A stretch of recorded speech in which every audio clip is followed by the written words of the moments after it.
வணக்கம். G3 செய்திகளோடு இணைந்திருப்பது மதிவதனன்.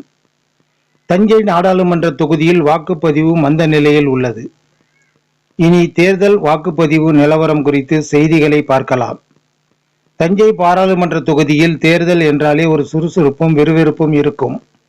ஆனால் இந்த முறை அது தலைகீழாக மாற்றத்தை தந்துள்ளது. காலை நேரத்தில் தேர்தல் வாக்குப்பதிவு துவங்கிய போது அரசியல் கட்சிகளின் முன்னணியில் இருப்பவர்களும் வேட்பாளர்களும் தங்கள் வாக்குப்பதிவுகளை செய்துவிட்டனர்.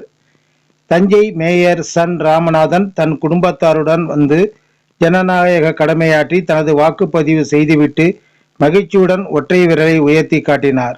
தேமுதிக வேட்பாளர் சிவனேசன் தனது குழுவினருடன் வருகை தந்து மகிழ்ச்சியாக வாக்குப்பதிவை செய்தார். வாக்குப்பதிவு செய்தவுடன் ஒற்றை விரலை உயர்த்தி காட்டி மகிழ்ச்சி தெரிவித்தார். நாம் தமிழர் கட்சியின் தஞ்சை நாடாளுமன்ற தொகுதி வேட்பாளர் இமாயுன் கபீர் எந்த ஆரவாரமும் இன்றி அமைதியாக வந்து வரிசையில் நின்று தனது வாக்கை செலுத்திவிட்டு ஒற்றை விரலை உயர்த்தி மகிழ்ச்சி தெரிவித்துவிட்டு சென்றார்.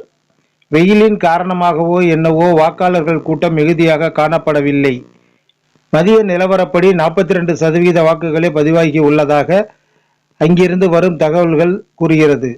G3 செய்திகளுக்காக மாநில செய்தி பிரிவிலிருந்து மதிவதனன்.